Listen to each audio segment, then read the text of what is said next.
Honorables députés, les membres du Haut Conseil des collectivités territoriales et du Conseil économique, social et environnemental, chers délégués de quartier, chers présidents de conseil de quartier, notabilités religieuses et coutumières, chers collègues conseillers municipaux, honorables invités, en vos rangs, titres et fonctions respectives, mesdames et messieurs. Le lundi 7 février 2022, au lendemain du sacre historique des Lions du Sénégal, j'ai été officiellement installé dans mes fonctions de maire de la commune de Saint-Louis par le préfet du département de Saint-Louis. 20 jours après, j'ai l'insigne honneur et le plaisir certain de procéder à l'installation des 15 adjoints au maire élus dans la souveraineté municipale du Conseil issus des élections du 23 janvier 2022. Auparavant qu'il vous plaise de me permettre de rendre un hommage vibrant à la population saint-louisienne, détentrice de la légitimité locale, pour la confiance renouvelée, mais aussi pour votre présence massive à cette grande cérémonie. Vous avez été les artisans de notre victoire et vous venez de prouver par cette grande affluence que nous ferons le chemin ensemble. Je voudrais par ailleurs souhaiter à nos illustres invités la bienvenue dans la cité de Mamkoubabang, la ville des premières, terre de l'élégance et du bon goût, berceau de l'intelligentsia africaine et d'une grande tradition de gestion municipale. Honorables invités, mesdames et messieurs, selon l'article 93 du Code général des collectivités territoriales, le maire est l'organe exécutif de la commune et peut, en ce sens, déléguer ses pouvoirs aux adjoints qui se chargent de l'assister dans sa mission. Cette délégation concerne les attributs qui englobent l'ensemble des prérogatives de la commune et qui seront partagés avec les commissions mises en place après cette cérémonie. Elles dépendront directement des adjoints au maire et leurs présidents seront choisis de manière large et inclusive parmi les conseillers municipaux.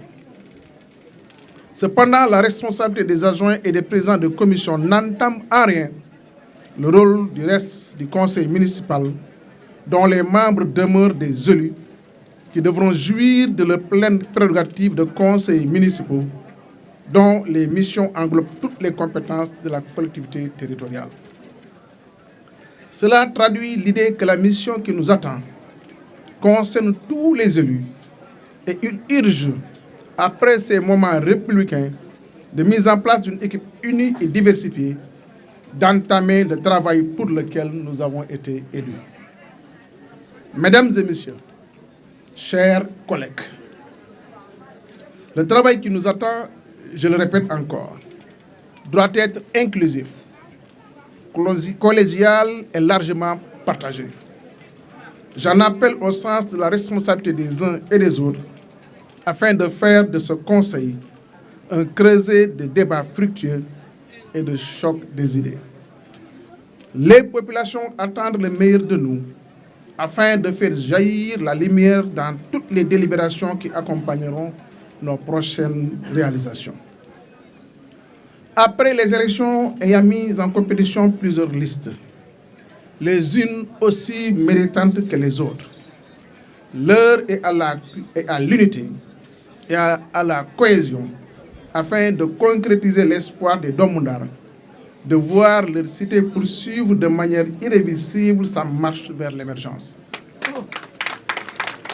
Ce qui compte aujourd'hui reste l'utilisation de toutes les compétences disponibles en dehors de toute appartenance. C'est d'ailleurs l'occasion de féliciter et de remercier tous les partis et coalitions de partis qui ont exaucé mon souhait de travailler avec eux pour l'intérêt exclusif de la ville de Saint-Louis. Je profite aussi de l'occasion pour lancer encore une fois un appel aux autres coalitions à venir participer dans la reconstruction déjà entamée de notre cité. Saint-Louis mérite bien ce sacrifice. Effectivement, la tâche sera rude et sans répit, car les défis qui nous attendent sont nombreux et les enjeux exaltants. Notre ville doit résolument se positionner dans le concert des grandes agglomérations au niveau national comme international. Concitoyennes, concitoyens, les perspectives qui s'offrent à nous, et particulièrement l'exploitation du gaz au large de nos côtes, doivent nous obliger à nous préparer en conséquence en dotant notre ville d'infrastructures de dernière génération et d'être connectés avec le monde. Et pour cette raison, aucune compétence et aucun engagement ne seront de trop. Je reste ouvert à toute sollicitation pouvant servir notre communauté. C'est d'ailleurs la raison pour laquelle j'ai tenu à réserver mon premier déplacement à la recherche de partenaires pour matérialiser davantage le programme Ndar Leer Nañ à travers la visite que j'ai effectuée dans la ville de Touer, spécialisée dans la production de lampadaires solaires. J'ai la ferme conviction que nous devons encore tirer profit du grand temps d'ensoleillement que la nature nous a gratifié. C'est dans ce même sillage que des actes concrets seront posés sous peu. C'est l'occasion pour moi de vous donner rendez-vous dans les 100 premiers jours à partir d'aujourd'hui afin qu'ils mesurent la dynamique dans laquelle je compte inscrire ce nouveau mandat. Je ne saurais clore mes propos sans remercier les Doomu Ndar pour leur confiance, remercier tout ce bon monde pour leur présence réconfortante et surtout féliciter les adjoints au maire en les appelant au travail dans une parfaite collaboration avec leurs collègues présidents de commission et conseillers municipaux. Tout à l'heure, je ferai appel aux 15 adjoints au maire afin de procéder à leur installation officielle.